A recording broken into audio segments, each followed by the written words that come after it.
So let's have a look now about paid advertising on Facebook. Now, paid adverts will appear on this side of Facebook. If we go to newsfeed, we may well see a couple. I don't think we will on this account. We haven't really filled in much information, so we're probably not going to be that targeted. But yeah, here you are. You can see there's one down here. Obviously, what's this? It's digital television, satellite television. No, not particularly fussed who you are. They'll advertise to you anyway. So these are the adverts that basically we're looking at. There's two ways of creating them. You can go down here through advertising, or you can click on a link here. It doesn't matter which one you click on. Now, Facebook advertising is significantly cheaper than Google AdWords. The price is rising as more people use it, but it's a good way of really targeting a very focused demographic of people. Now, what you do need to be aware of with Facebook is that the markets can get saturated. So this means that if, for example, you're targeting, let's say you're targeting guitar players, for example, you may find that you run your adverts for a couple of weeks, you make sales, and then the sales drop off. Well, that's possibly because all the people that are on there that are interested in playing the guitar have seen your advert, and they've either bought or they're not going to buy. So what you have to do is quite often stop the adverts after a couple of weeks for a few weeks and start them back up again when there's more people come back onto Facebook. Facebook adverts do suffer from this sort of market saturation, if you like. So it's very, very important, I think, that you pay attention to the sales that they are making, and when they start to drop off, you act appropriately. Perhaps you pause the campaign or change it for a different product or something like that. So let's click here on create an advert, and we'll go through. Now, you've got two options with Facebook, and we'll talk about them in depth in a minute, but you can either pay per click or pay per impression. It's entirely up to you. It depends upon the market and how you think it's going to go. So let me just talk you through it. So let's put in, let's fill this in. You can see it's pretty easy to do. Let's put in a destination URL, http:// Okay, so we put our destination URL in. You can see over here, this will tell us what it looks like. So let's put a title in. Buy my product now. You can see you got 24 characters for the, so it tells you how many's left. You put the text in again, you know, put something in that grabs people's attention. So fed up of struggling, buy product now.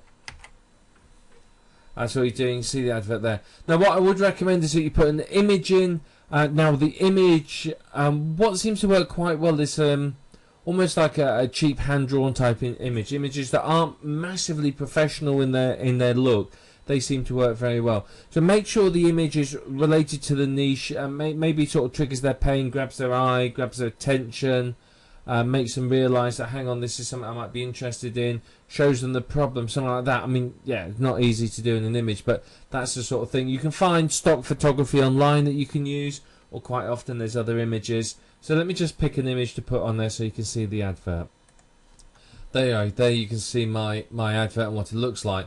And of course, people can like the advert if they want to say that they're good. So that's what you need to do. You know, the text isn't perhaps as important as the picture. The picture is very important, as is the headline. Make sure the headline really grabs people's attention, and then build on it with this. But the picture is very, very important. So let's click continue. There you are. Now here you can target your country. So we're doing the United Kingdom. Let's type in Canada, United States. So far we have an estimated reach of 158 million people. That's good enough, don't you think?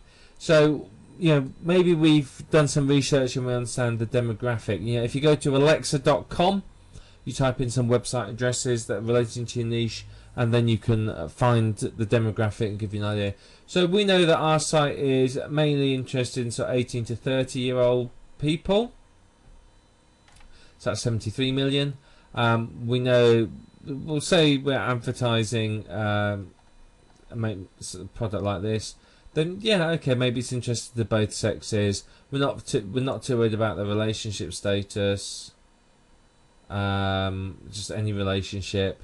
Not too worried about language, but we may say, right, what we're interested is, let's put in dogs. We want to target people that are interested in dogs. There you are. How many people?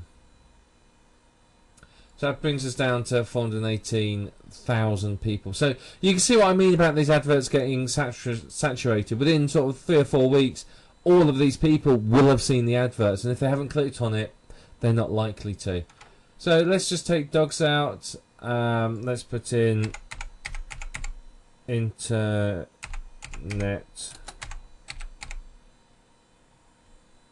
marketing. There you are. You can see it gives you some ideas here. Just click on internet marketing. It's only 8,000 people. Let's increase the age range and see what that comes up with.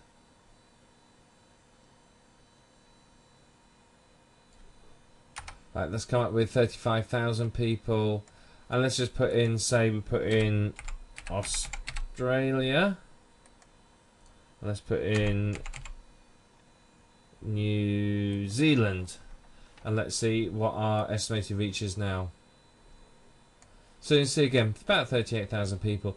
But what you can do is, as I said, you fiddle around with it. You put in a few keywords. You know, you set up multiple campaigns. We're not interested in their education or where they work, because we're not targeting anything like that.